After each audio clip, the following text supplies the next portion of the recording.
You may be walking through hardship today, but did you know God is already preparing a blessing right in the middle of it? Hi friends, welcome back to Words for Living, where we explore God's Word for real-life encouragement. If you're longing for peace and strength in your everyday walk with God, you're in the right place. Today we're talking about what it means to live with an overflowing cup, to live so close to God that His blessings continually pour into and through your life.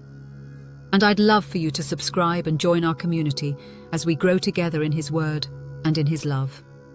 Psalm 24, 5-6, ESV says, "He will receive blessing from the Lord and righteousness from the God of his salvation. Such is the generation of those who seek Him, who seek the face of the God of Jacob." Selah. That phrase, seek the face of God, in Hebrew, carries the idea of turning one's full attention toward Him, like gazing intently into someone's eyes. It's not a quick glance or passing thought. It's pursuit, it's hunger, it's intimacy. When we think of God's blessings, we often picture abundance, overflowing cups, answered prayers, and open doors. But in Psalm 24, David reminds us that the source of all blessing isn't found in what God gives, but in who He is. He will receive blessing from the Lord and righteousness from the God of his salvation. The heart of this passage is about relationship, about knowing and seeking the God who blesses. The psalm opens with a declaration that the earth is the Lord's and everything in it. It's a reminder that everything good flows from Him, our breath, our strength, our salvation. Then, David begins to describe what kind of person can stand in the presence of such a holy God. The answer isn't about perfection, it's about pursuit. Such is the generation of those who seek Him, who seek the face of the God of Jacob. To seek the face of God is to desire His presence more than His presence. It means turning our hearts toward Him with devotion, honesty, and reverence. It's not about earning blessings. It's about living in alignment with the One who blesses. The person who seeks God's face is someone whose heart is open, whose motives are pure, and whose life reflects a deep hunger for God's truth. When David speaks of blessing and righteousness, he's not referring merely to material success or visible favor. The blessing of the Lord is much deeper. It's peace in the storm, strength in weakness, and joy that endures through trials. It's the quiet assurance that comes from being right with God, walking in step with His Spirit. This idea connects beautifully with Psalm 23, where David describes a life so filled with God's goodness that his cup overflows. Imagine that, a table spread before you, right in the middle of your enemies.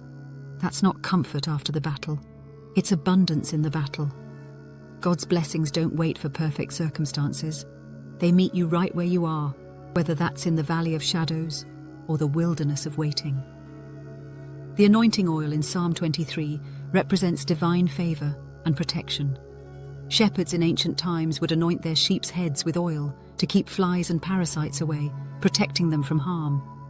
In the same way, God covers His children with His Spirit, shielding them from the attacks that would otherwise destroy their peace. That oil, His presence, keeps us steady when life feels overwhelming. When David says, "My cup overflows," he's describing a life saturated with the awareness of God's nearness. His blessings aren't a trickle, they pour out abundantly. But here's the secret. That overflow isn't meant to stop with us. When our hearts are full of God's presence, we naturally spill His goodness into the lives of others. We forgive more easily, serve more joyfully, and love more freely. And that's what it means to live in the blessing of Psalm 24, to continually seek the face of God, knowing that every time we do, He fills us again. We receive strength for the weary days, wisdom for hard choices, and comfort for broken places. The blessing isn't just the outcome, it's the journey of seeking Him. In the end, David reminds us that God's goodness and mercy don't merely follow us, they pursue us. The Hebrew word for follow paints the image of being chased down by grace.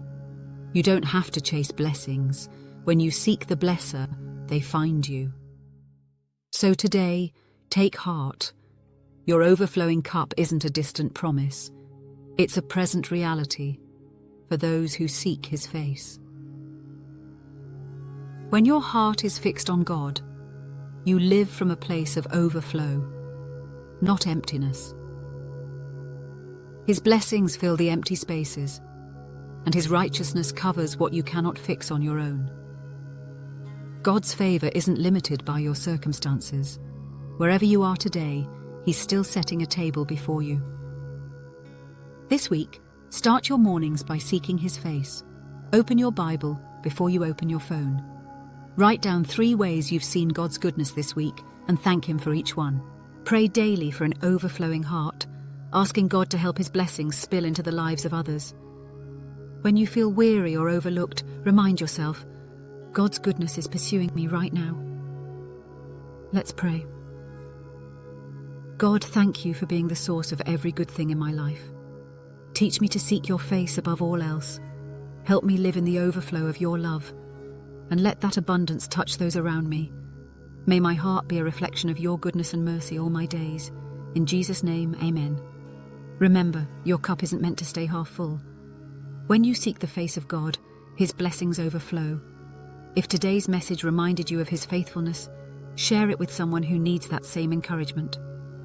And don't forget to subscribe for more devotionals that fill your soul with hope and strength for everyday life.